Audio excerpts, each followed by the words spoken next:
가난한 농사꾼의 아들로 태어난 한 아이가 있었습니다. 공부를 매우 잘했습니다. 시골 중고등학교였지만 전교 1등을 놓친 적이 없었습니다. 여기까지 듣고 혹시 목사님 이야기인가? 라는 생각을 할 수 있겠습니다만 절대 아닙니다. 저는 전교 1, 2등 해본 적이 없습니다. 인류대학 법학과에 진학을 했습니다. 졸업과 동시에 우수한 성적으로 사법고시를 패스합니다. 사법연수원을 수석으로 마친 후에 서울지법 판사에 임명되었습니다. 판사는 강남 서초 인근에서 산다라는 이야기를 듣고 그곳에서 집을 얻었습니다. 판사의 자녀들은 사립중고등학교에 다닌다라는 이야기를 듣고 사립학교, 비싼 사립학교로 보냈습니다. 판사의 아내는 명품 옷, 명품 백 한두 개는 있어야 된다라고 해서 거금을 투자해서 어려운 살림에 명품을 구매합니다. 판사의 자녀는 외국 유학이 기본이다라는 말을 듣고 아이들을 외국 유학 보냅니다. 고급 공무원인 판사이지만 그래서 그의 생활은 늘 쪼달렸습니다. 물려받은 재산조차 없기 때문에 더 쪼달렸습니다.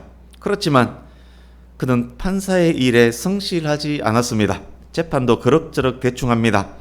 자기 사무실 직원에게도 그리고 법원 직원에게도 함부로 대합니다.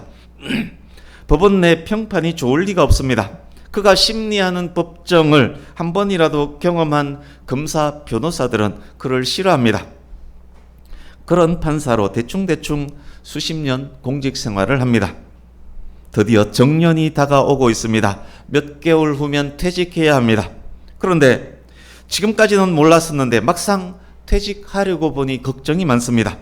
판사가 대단한 직인 줄 알았는데 그것은 자기가 대단해서가 아니라 그에게 권력을 부여한 국가가 자기 배경에 있었기 때문임을 그제서야 깨닫습니다. 모아놓은 돈도 없습니다. 반전세로 살고 있는 아파트 월세도 걱정이 됩니다. 외국에서 공부하는 아들 유학비도 걱정됩니다. 아직 결혼하지 않은 딸의 결혼 비용도 걱정이 됩니다. 변호사 개업 준비하려고 해도 만만치 않습니다. 서초에 사무실 얻는 비용 한두 푼이 아닙니다. 인테리어에, 사무장 채용에, 직원 채용에 들어갈 비용이 장난이 아닙니다. 개업한다 손 치더라도 장래를 보장할 수 없습니다. 동료 변호사들, 현직 판검사들로부터 평판이 좋지 않음을 스스로가 잘 압니다. 본인이 대표인 변호사 사무실에 의뢰인이 올지도 의심스럽습니다. 이제서야 성실하게 판사 생활을 하지 못한 것이 후회스럽습니다. 이런 고민을 하던 중에 몇 건의 재판이 자기에게 할당되었습니다. 남은 판사 기간 동안 해야 할 재판입니다. 그런데 두 사건의 덩어리가 매우 큽니다. 피고인들이 재벌 회장들입니다. 자료를 훑어보니 재벌 한 명에게는 10년 징역 선고함이 적절해 보이고 다른 재벌 한 명에게는 5천억 정도 벌금 선고하면 적절할 것 같습니다. 재판이 진행되었습니다. 검사도 변호사도 10년 징역, 5천억 벌금 정도 예상하는 눈치입니다. 선고일이 다가왔습니다. 판사가 어떻게 선고했을 것 같습니까? 한 명 재벌에게는 징역 5년을, 다른 한 명 재벌에게는 벌금 3천억을 선고했습니다. 법이 허용하는 한도 내에서 자기에게 부여된 권한 내에서 낮은 선고할 수 있는 모든 명분을 갖다 붙여서 그렇게 선고를 합니다. 판사의 이 선고로 말미암아 한 명 재벌에게는 5년의 시간을 돌려주었고 다른 한 명의 재벌에게는 2천억 원의 돈을 돌려주었습니다. 무리수이긴 했지만 자기가 할 수 있는 권한 한도 내에서 행한 재판이기 때문에 판사의 권한이 얼마나 큽니까? 자기 권한 내에서 행한 재판이기 때문에 그 어느 누구도 이 판사의 재판에 브레이크를 걸거나 법적 책임을 물을 수 없습니다. 무언가 할 수 있다면 상소하는 것이 전부일 것입니다. 제가 설명을 위해서 만든 가상의 인물이기 때문에 오해는 하지 마시기 바랍니다. 그렇지만 이것은 충분히 있을 법한 이야기임을 우리는 압니다. 영화에서는 이것 이상의 소재도 얼마든지 다루고 있음을 우리가 압니다. 그렇다면 이게 실제 인물이었다면 판사는 왜 이렇게 재판을 했을 것 같습니까? 1998년도 여름이었습니다. 제가 근무하던 아파트 건설 현장이 서울 중랑구 중랑천 인접한 곳이었습니다. 새벽부터 폭우가 쏟아졌습니다. 중랑천이 범람했고 현장은 완전 잠겼고 전철역도 잠겼습니다. 많은 이재민이 그때 발생했습니다. 그날 아침 저는 중랑천 범람 사실도 모른 채 비가 많이 왔구나 그런 생각만 하면서 평소처럼 출근하는 중이었습니다. 현장 가까이 갈수록 분위기가 그런데 이상했습니다. 여기저기 차들이 뒤엉켜져 있습니다. 강에서 제법 떨어진 대로까지 물이 흥건합니다. 운전하기가 힘들었습니다. 그래서 적당한 공간에 주차하고 걸어서 출근을 했습니다. 그런데 길마다 물이 허벅지 위에까지 찼습니다. 현장 사무실은 2층이기 때문에 사무실은 안전할 거라 생각하면서 그 물을 뚫고 거의 헤엄치다시피 출근을 했습니다. 제가 출근했던 그 방향은 그나마 나았습니다. 반대쪽에서 출근하는 직원 중 한 명은 스티로폼을 뗏목처럼 타고 그렇게 출근을 했습니다. 회사 사랑하는 마음 대단하지 않습니까?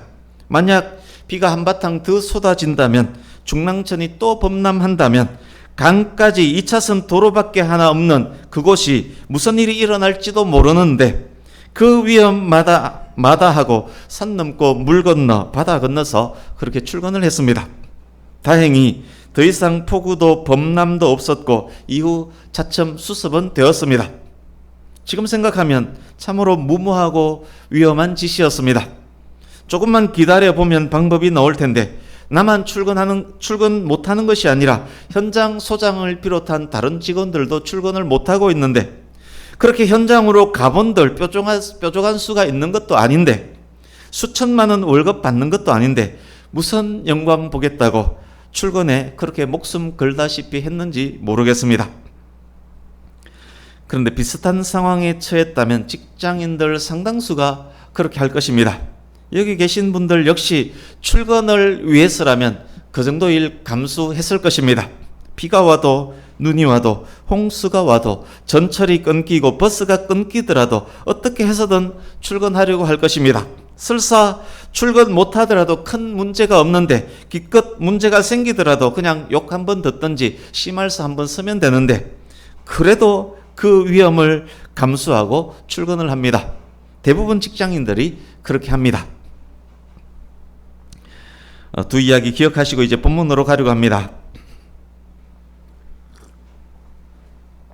본문은 지난 3주간 말씀 나누었던 돌아온 탕자 비유와 거지 나사로와 부자 비유 사이에 있는 또 다른 비유의 말씀입니다.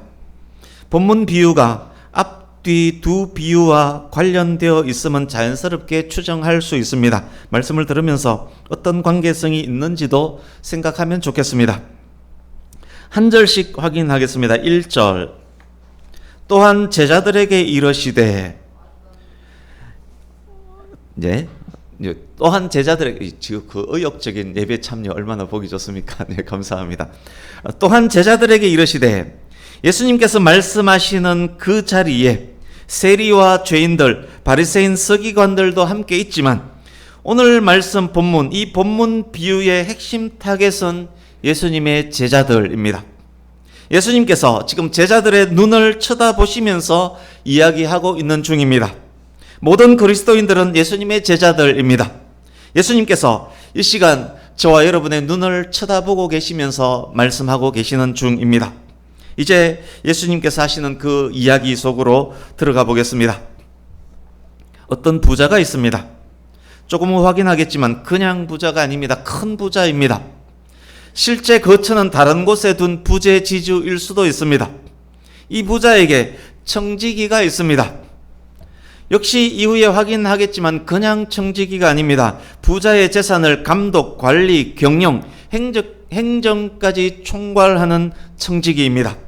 이 청지기에게는 주인의 대리권까지 있습니다. 무슨 말이냐 하면 주인의 인감증명, 주인의 인감도장을 갖고 있는 청지기라는 말입니다. 자기 의도대로 계약을 할 수 있는 그런 권한이 있는 청지기란 말입니다. 그런데 청지기가 자기의 재산을 낭비한다는 이야기를 부자가 듣게 됩니다. 낭비하다로 번역된 원어는 15장 13절 탕자 아들이 재산을 낭비하더라의 낭비와 같은 단어입니다. 나사로와 부자 비유에서 부자가 자색 옷과 고운 베옷을 입고 날마다 호화롭게 즐기는 것과도 의미가 연결이 됩니다. 청지기가 주인의 돈을 마치 자기 돈인 양 자기를 위해서 허랑방탕 사용한다는 소식을 들었던 것입니다. 횡령도 하고 주인 돈으로 자기가 먹고 싶은 비싼 술값, 자기가 먹은 비싼 술값도 계산하고 부실 경영도 했다는 말입니다. 들린지라로 번역된 원어는 고발하다, 비방하다라는 말입니다. 아마 주인이 어떤 누군가로부터 투스를 받은 듯 합니다. 2절 주인이 청지기를 불러들입니다. 그리고 말합니다. 내가 이런 소리를 들었다. 내가 꼭 다른 사람을 통해서 이런 이야기를 들어야겠나? 이어서 말합니다. 보던 일을 셈하라. 보던 일로 번역된 원어는 관리, 경영, 행정을 망라하는 단어입니다. 모든 재산을 관리하고 재산 목록을 작성하고 매매 계약서를 작성하고 각종 문서를 보관하는 업무까지 했던 주인을 대리하는 막강한 청지기였음을 확인케 하는 단어입니다. 보던 일을 셈하라는 말은 모든 문서, 모든 장부를 넘겨라, 인수인계하라는 말입니다. 그 말은 곧 You are fired. 너 해고야. 해고 통보입니다. 청지기의 권한을 넘겨줄 날이 이제 얼마 남지 않았습니다. 해고 통보 받았습니다. 큰 부잣집의 지배인으로 배 두드리면서 살았는데 지배인의 날이 이제 얼마 남지 않았습니다. 장부 정리해서 넘겨주면 짐 사야만 합니다. 장부 정리하는 그 기간 한두 달이면 이제 자기는 이 집을 떠나야 합니다. 3절 지금까지 주인 대리의 권한으로 권세를 부리며 주인의 돈으로 흥청망청 화려하게 살았는데 해고 통고를 받고 나니 앞이 캄캄합니다. 갑갑합니다. 식은땀이 등에서 흘러내립니다. 그날부터 잠을 잘 수가 없었습니다. 뭘 하면서 먹고 살아야 할지 걱정이 태산입니다. 일생일대의 위기가 닥쳤습니다. 이럴 줄 알았으면 저축이라도 해둘 걸 그랬습니다. 다른 부잣집의 청지기로 취직하기도 이제 털렸습니다. 주인 것을 허랑방탕 사용한 청지기 이미 소문나버렸습니다. 다른 부잣집에 입사 지원서를 내려면 주인의 추천서가 필요한데 이 주인이 추천서 써주기는 틀렸습니다. 농사를 짓자니 농사 아무나 합니까? 땅도 농사 기술도 힘도 없습니다. 건설 현장 노동자로 가려니 노동일 아무나 합니까? 청지기 일만 하던 사람이 힘든 노동을 어찌 할 수 있겠습니까? 구걸이라도 해야 할 형편인데 구걸은 또 아무나 합니까? 부잣집 청지기 경력에 체면이 있지 부끄러워서 어떻게 구걸을 합니까? 아무리 생각해봐도 마땅히 할 수 있는 일이 없습니다. 몇 날 며칠 밤을 새웠습니다. 4절입니다. 그렇게 밤을 새우다가 반짝 내가 할 일을 알았도다. 이렇게 하면 내 직분을 빼앗긴 후에도 사람들이 나를 자기 집으로 영접하겠구나. 그렇게 반짝 좋은 생각이 확 떠올랐습니다. 청지기직 그만둔 후에도 의식주 문제 해결할 수 있는 좋은 방안이 떠오른 것입니다. 고대 세계, 특히 유대인들에게는 상호성의 윤리라는 것이 있습니다. 호의를 받으면 호의를 준 그 사람에게 호의를 돌려줍니다. 이에는 이, 눈에는 눈 역시 상호성 윤리와 관련됩니다. 예수님께서 말씀하신 남에게 대접받고자 하는 대로 남을 대접하라 역시 상호성 윤리와 관련됩니다. 누군가가 나에게 호의를 베푼다면 나도 그 사람에게 호의를 베푸는 것 당연합니다.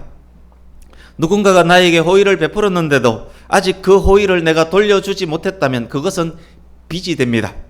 오늘날 우리 삶에도 그 윤리는 항상 있습니다. 청지기의 기가 막힌 생각이 바로 그 윤리를 파고 들어가는 것입니다. 5절에서 7절입니다. 자기 생각을 행동으로 옮기는 장면입니다. 계약서 꾸러미를 갖고 옵니다. 주인의 인감 도장이 찍혀 있지만 그 도장을 찍은 사람은 청지기 자신입니다. 그 계약서의 처음부터 끝까지를 이 청지기는 다 알고 있습니다. 자기와 계약 체결한 모든 사람들을 단체톡에 초청합니다. 취지를 설명하고 각각의 사람들과 시간 약속을 잡습니다. 계약 체결자들을 불러서 무엇을 한 것인지 대표적 사례 2개를 본문에서 알려줍니다. 부자에게 기름 100말을 빚진 한 업자가 있습니다. 한 말은 원어로 1바토스는 22.7리터, 약 11대 넘는 양입니다. 한 말이 넘는 양입니다. 여기에 기름은 올리브유, 감람유를 말합니다. 감람유 100말은 150그루 이상 감람나무 단지에서 1년치 생산량에 상당한다라고 합니다. 이스라엘산 올리브유, 다른 지역 올리브유보다 훨씬 비쌉니다. 쿠팡에서 이스라엘산 올리브유 100말가량 분량이 어느 정도 되는지를 찾아봤습니다. 1리터가 19만 2,800원 정도 했습니다. 100말은 2270리터이기 때문에 오늘날 가치로 환산하니 약 4억 4천만 원 상당입니다. 요즘은 4억 4천만 원 큰 돈 아니지만 당시 4억 4천만이면 엄청난 돈입니다. 부자에게 밀 100석 빚진 자가 있었습니다. 한 석은 약 2드럼입니다. 밀 100석은 밀 200드럼 분량입니다. 20가족이 경작하고 내는 소장료에 상당합니다. 금액으로 따지면 기름 100말보다 훨씬 비싼 금액입니다. 이 부자의 규모 알만하지 않습니까? 동네 사람들에게 논 몇 마지기 빌려주고 소장료 받고 돈 몇 천만 원 빌려주고 이자 받는 그런 부자가 아닙니다. 대규모 농장을 임대하고 소장료 받고 큰 사업의 운영 자금 빌려주고 이자를 받는 사람입니다. 상인들을 대상으로 사업하는 물주, 대지주였다는 말입니다. 그런 부자의 청지기였으니 지금까지 청지기가 누렸던 권세 만만치 않았음을 알 수 있습니다. 청지기가 기름 100말 빚진 사람을 불러다가 계약서를 돌려주면서 100말이라고 적혔던 그 부분을 지우고 50말로 자필로 수정하게 합니다. 밀 100석 빚진 사람 불러다가 80석으로 수정하게 합니다. 기름 50말, 밀 20석을 순식간에 이 청지기가 탕감해 준 것입니다. 당시 시세로 탕감받은 기름 50말의 가치는 탕감받은 밀 20석의 가치와 비슷합니다. 청지기 나름의 탕감 금액의 기준을 가지고 그렇게 계약서를 각각 수정해 준 것입니다. 서두에 말씀드렸던 판사 기억하시지요? 정년 퇴직을 앞둔 그 판사의 상황이 본문 청지기의 상황과 매우 비슷합니다. 10년 징역 살 재벌에게 5년 선고하고 5천억 벌금이 합당한 재벌에게 3천억을 선고했습니다. 지금 청지기가 하고 있는 일이 바로 그 일입니다. 그렇다고 판사에게 법적으로 문제 제기할 사람 없습니다. 욕먹을 수는 있겠지만 자기 권한 내에서 한 일이기 때문입니다.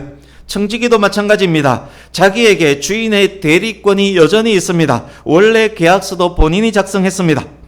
계약서 고치는 이 현장이 자기가 착복하는 현장이라면 사정이 달라지겠지만 착복이라면 주인이 고소라도 하겠지만 자기 권한으로 제3자의 이익을 위해서 일하고 있기 때문에 뭐라 할 수도 없습니다. 청지기와 채무자 둘 사이에 은밀하게 이루어진 일이기 때문에 증거도 없습니다. 탕감받은 채무자가 발설할 리도 없습니다. 청지기는 그 모든 것까지 고려해서 지금 이 일을 하고 있습니다. 매우 영리한 청지기입니다. 주인이 할 수 있는 것은 해고가 전부입니다. 아까 그 판사가 재벌들에게 그렇게 한 이유가 무엇이었겠습니까? 판사직에서 퇴임한 후에 그 재벌들에게서 퇴직 이후를 보장받고 싶었기 때문일 것입니다. 탕감받은 5년 중 3년 정도에 해당하는 금액은 탕감받은 2천억 중에 1천억 정도는 자신의 몫으로 돌아올 것이라고 생각했을 것입니다. 퇴임 후 자기가 갈 곳을 판사가 예비한 것입니다. 청지기도 마찬가지입니다.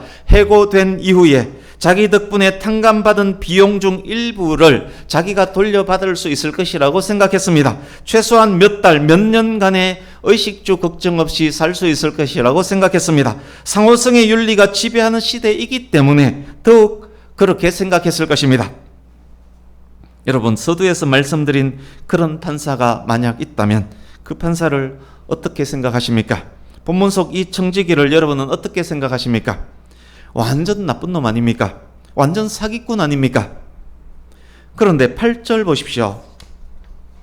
주인이 이 옳지 않은 청지기가 이를 지혜 있게 하였으므로 칭찬하였으니, 이 사실을 알게 된 주인이 이 나쁜 놈의 청지기를 지혜 있게 일 처리했다라면서 칭찬을 합니다. 이건 또 무슨 말입니까?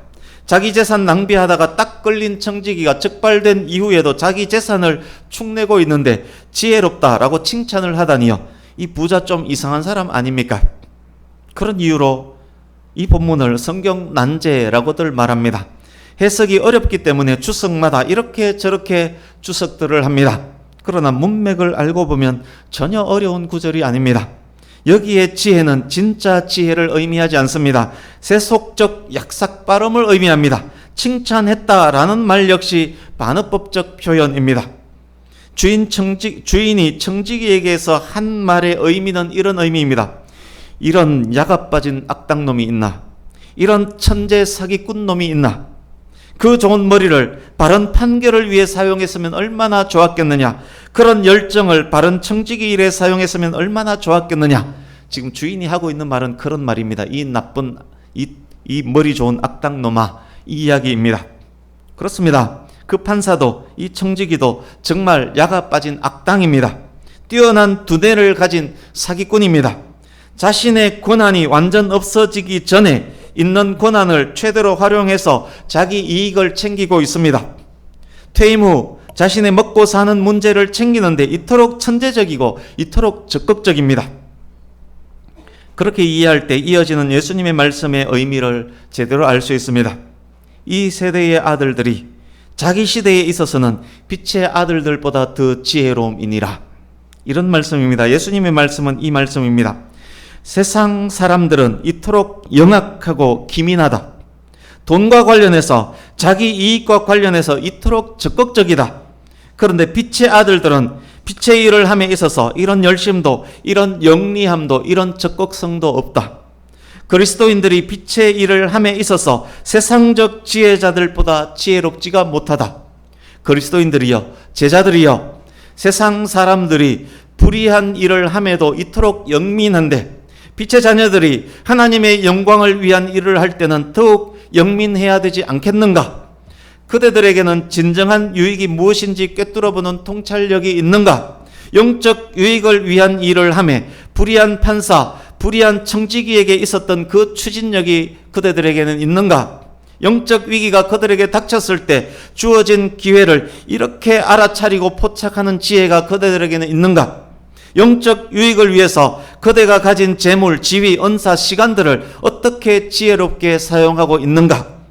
예수님의 말씀은 바로 그런 말씀입니다. 예수님께서 예수님 말씀을 듣고 있는 제자들의 눈을 쳐다보시면서 지금 그 말씀을 하고 계십니다. 이 시간 저와 여러분의 눈을 바라보시면서 저와 여러분에게 지금 그 질문을 하고 계시는 것입니다. 예수님의 이 질문에 우리가 무엇이라고 대답할 것입니까? 그리스도인인 우리조차도 그러하지 않습니까? 세상적 이익에는 민감하고 영악하고 적극적이면서도 하나님의 나라와 하나님의 영광을 위한 일 앞에는 의도적으로 미련 곰탱이가 되곤 하지 않습니까? 출근을 위해서라면 물로 가득한 그 도로를 스티로폼 타고서라도 출근하지 않습니까? 왜 그런 위험까지 감수합니까? 자신의 이익과 밀접하기 때문 아닙니까? 돈벌이가 되는 곳이라면 비가 오나 눈이 오나 바람이 부나 길을 쓰고 나가지 않습니까? 회사에 원수와 같은 사람, 꼴도 보기 싫은 사람이 있을지라도 정확히 그 시간에 출근하지 않습니까? 아침 굶는 게 무슨 문제입니까? 두 끼를 굶었을지라도 출근은 하지 않습니까? 주차할 곳 있고 없고가 무슨 문제입니까? 많은 버스 타고 많은 전철 타고 길을 쓰고 출근하지 않습니까? 골프를 위해서라면, 취미 생활을 위해서라면 길을 쓰고 예약을 하고 길을 쓰고 시간을 만들지 않습니까? 그런데 예배에는 어떻습니까? 전도하고 봉사하는 일에는 어떻습니까? 훨씬 더 귀한 일이고 훨씬 더 영적인 유익이 되는 일이라고 말은 하면서 그 일을 하매 세속적 이익을 위하는 만큼의 열심, 여가나 취미 생활을 위한 만큼의 열심이 우리에게 있습니까? 더워서, 추워서, 비 와서, 눈 와서, 졸려서, 감기 때문에, 컨디션 좋지 않아서, 꼴 보기 싫은 사람 있어서, 차가 막혀서, 주차할 곳이 없어서, 아침을 못 먹어서 등등등의 이유로 예배 빠진 것이 한두 번입니까? 중랑천 범람한 것과 같은 위험한 상황에도 예배에는 와야 된다. 지금 그 말씀 드리는 것 아닙니다. 그때는 집에서 예배 드리는 것이 맞습니다. 지금 저는 마음 중심 상태에 대해서 말씀드리는 것입니다. 어떤 어려운 상황이 있지만 출근을 포기하지 않았습니다. 그런데 동일한 어려운 상황이 주일 아침에 생긴다면 예배는 포기해버리지 않습니까? 만약 우리가 그러하다면 본문 예수님의 질타는 저와 여러분을 향한 질타일 것입니다. 우리 주보에 있는 마태복음 13장 44절에서 46절 같이 읽겠습니다.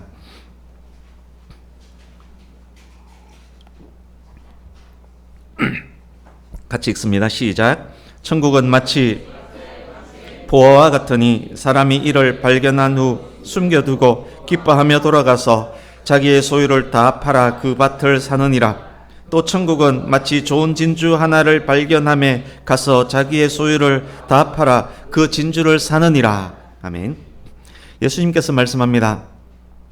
진정한 보화를 발견했다면 그 보물을 얻기 위해서 기민하고 발빠르게 적극적으로 움직여야 한다. 땅에 감추인 진정한 보물을 발견했다면 자신의 것을 다 투자했으라도 그 땅을 사는 것이 마땅하다. 그 일을 함에 있어서 본문 청지기보다 그 판사보다 더 기민하게 적극적으로 움직여야 하지 않겠느냐. 마태복음 말씀을 통해서 그 말씀을 했습니다. 이제 본문으로 가서 본문에서 이어지는 9절에서 13절 보십시오. 돈과 자기가 가진 은사 등등을 사용하는 것이 어떻게 사용하는 것이 바른 사용인지를 교훈하고 계시는 장면입니다. 오늘 본문에서 하고자 하는 말씀이기도 합니다. 거지 나사로와 부자 이야기가 여기에서 이어지는 이유이기도 합니다. 다음 주일에 9절에서 13절 말씀으로 한 주간 더 전할 것입니다. 몇 주간 전한 누가복음 말씀의 결론이 될 것입니다. 그 다음 주일부터는 다시 성경 읽기 범위로 돌아가서 그 범위 내에서 본문을 정하겠습니다. 이제 말씀을 마무리해 가겠습니다. 누가복음 16장 전체의 큰 주제는 그리스도인들이 재물을 어떻게 사용해야 하는지에 대한 것입니다. 본문에 등장한 청지기가 천재 악당, 천재 사기꾼임을 확인했습니다. 청지기의 기민함은 자기 이익을 위한 기민함이었습니다. 본문 청지기를 통해서 빛의 자녀들인 우리가 배우고 깨우쳐야 할 부분을 확인하려고 합니다. 세속적 청지기의 세속적 의도와 목표는 논외로 하고 그가 행한 행동 속에서 우리가 깨우쳐야 할 부분 몇 가지 확인하려고 합니다. 가장 중요한 교훈, 낭비하지 않아야 한다는 것입니다. 탕자처럼 본문 청지기처럼 자주색 옷 입고 고운 벼옷을 입고 날마다 호화롭게 즐긴 부자처럼 낭비해서는 안 될 것입니다. 주인이 더디 오리라 먹고 마시며 노는 것, 성도의 자세가 아닙니다. 그것은 세월을 낭비하는 것입니다. 그것은 11일 만에 갈 수 있었던 약속의 땅을 40년 동안 갔었던 출애굽한 이스라엘과 같은 그런 낭비입니다. 세월을 아끼고 주어진 시간과 공간들을 알차게 사용할 줄 아는 지혜가 저와 여러분에게 있기를 원합니다. 아멘. 이제 둘째, 허랑방탕한 청지기가 지금 큰 위기를 만났습니다. 해고의 상황에 처했습니다. 노동을 하든지 빌어먹든지 해야만 할 위기에 처했습니다. 위기 때를 만난 후에야 알게 된 청지기의 깨달음이 무엇이었습니까? 우리에게 큰 위기가 닥친다면 우리는 무엇을 깨달아야 하겠습니까? 우리가 만약 시한부 선고를 청지기처럼 시한부 선고를 받는다면 우리는 무엇을 깨달아 알아야 하겠습니까? 내 것이 아니었구나. 내 것인 양 막 썼는데 그것은 주인의 것이었구나. 판사의 권한이 내가 잘해서 주어진 것이 아니구나. 내 뒤에 국가라는 그 엄청난 배경이 있기 때문이었구나. 정작 내 것은 하나도 없구나.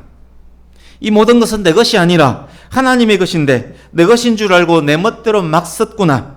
내 목숨이 내 것인 줄 알았는데 내가 내 수명 연장을 위해서 할 수 있는 것 하나도 없구나. 모든 것은 하나님의 것이구나. 그것을 깨닫는 것, 깨달은 대로 행하는 것 우리에게 매우 중요합니다. 그런데 우리는 나의 것이 아니라 하나님의 것임을 잊고 살 때가 너무도 많음을, 그래서 우리가 깨우쳐야 할 것임을 오늘 이 청지기가 우리에게 교훈해 주고 있습니다. 세 번째, 그래서 청지기가 무엇을 준비합니까? 쫓겨난 이후를 준비합니다. 장례를 준비합니다. 이 준비를 우리도 배워야 할 것입니다. 우리는 위기 이후, 죽음 이후를 준비할 줄 알아야 할 것입니다. 천국을 확정받은 것으로 만족할 것이 아니라 죽음 이후에 상 받을 것도 소망해야 할 것입니다. 우리는 우리를 위해서 천국에 보물을 쌓아둘 줄 알아야 하는 것입니다. 가난한 작은 자들을 위해서 물 한 그릇이라도 대접할 줄 아는 것, 문 앞 나사로에게 부스러기 음식조차 주지 않았던 그런 부자와 같은 그리스도인이 되지 않아야 하는 것입니다. 그런데 우리는 너무도 자주 이 땅의 것이 전부인 듯 살아갈 때가 많지 않았습니까? 자기 생각만 합니다. 나누지를 않습니다. 당장 내 손에 있는 그 어떤 것도 놓으려고 하지 않습니다. 보물이 묻힌 땅인 줄 뻔히 알면서도 그 땅을 사기 위해서 어떤 노력도 하고 있지 않습니다. 네 번째, 해고 위기에 처한 청지기가 해고 이후의 의식주를 위해서 주인에게 빚진 자들을 탕감해 주고 있습니다. 해고 이유를 생각해서 그렇게 잔머리를 굴리고 있지만 그래도 현재 청지기가 가장 원하고 있는 것 무엇이겠습니까? 청지기 일을 계속하는 것입니다. 청지기는 무엇보다도 잘리지 않기를 원하고 있었을 것입니다. 그러기에 청지기의 이 일 행함 깊은 곳에는 원상복귀의 마음이 깊이 깔려 있습니다. 유대인들을 대상으로 이자놀이 하는 것은 율법으로 금지되어 있습니다. 그런데 본문 속 부자 주인은 많은 빚쟁이를 두고 지금 이자놀이를 하고 있습니다. 빚의 내용이 매우 구체적으로 기록된 것을 봐도 오랫동안 이 일을 한 업자임을 알 수 있습니다. 율법으로 금지된 고리대금 업자가 본문의 부자입니다. 부자 주인이 고리대금 업자였다면 이 사람에 대한 평판은 어떠했겠습니까? 이 사람으로 말미암아 얼마나 많은 가난한 자들이 피눈물을 흘렸겠습니까? 율법에서 금지된 고리업으로 동족의 피를 빨아먹는 사람이란 평판이 붙어 있지 않았겠습니까? 나사로와 부자 이야기에 나오는 부자 같은 사람으로 여김받지 않았겠습니까? 그런데 청지기가 빚들을 탕감해주고 있습니다. 청지기에게는 대리권이 있기에 청지기가 한 일은 곧 주인이 한 일입니다. 청지기가 행한 이 일로 말미암아 주인의 평판이 서서히 바뀌었을 것입니다. 주인에 대한 좋은 소문도 퍼져나갔을 것입니다. 지금까지 부자가 뜨면 굽신대면서는 째려보았는데 이제는 진심으로 다가와서 인사하는 사람이 늘어났습니다. 주인이 그 변화를 감지했을 것입니다. 사업가에게 평판은 생명입니다. 청지기로 말미암아 재물의 손의 일부는 받지만 대신 더 귀한 평판과 명예를 주인이 얻었습니다. 어쩌면 이 일로 말미암아 청지기를 보는 주인의 눈이 바뀔지도 모를 일입니다. 어쩌면 이 일로 청지기를 진짜 지혜로운 사람으로 여기고 진짜 칭찬할지도 모를 일입니다. 진짜 칭찬이 된다면 청지기를 해고할 이유 없었을 것입니다. 해고 통보를 받은 청지기가 이 모든 것이 자신의 것이 아님을 깨달았고 진정한 깨달음 이후 다시 회복되기를 원하는 마음으로 행했던 일이라면 청지기가 크게 지금 기대하고 있는 것은 이 일을 하면서 크게 기대하고 있는 것은 주인의 은혜입니다. 청지기는 주인의 자비와 은혜에 지금 운명을 걸고 있는 것입니다. 사실이 그러하다면 이 청지기가 우리에게 무엇을 교훈하고 있습니까? 성도로 살다가 큰 위기를 만날 때가 있습니다. 이 중에 그런 위기 중에 처한 분들도 분명 있을 것입니다. 큰 잘못으로 하나님의 회초리를 맞았을 수도 있습니다. 해고의 위기를 만나 빌어먹을 자리에 나앉을 수도 있게 되었습니다. 돼지 사료로 부잣집에서 떨어지는 부스러기로 연명해야 할 수도 있습니다. 그런 위기를 성도가 만났다면 그때 성도가 할 수 있는 것 무엇입니까?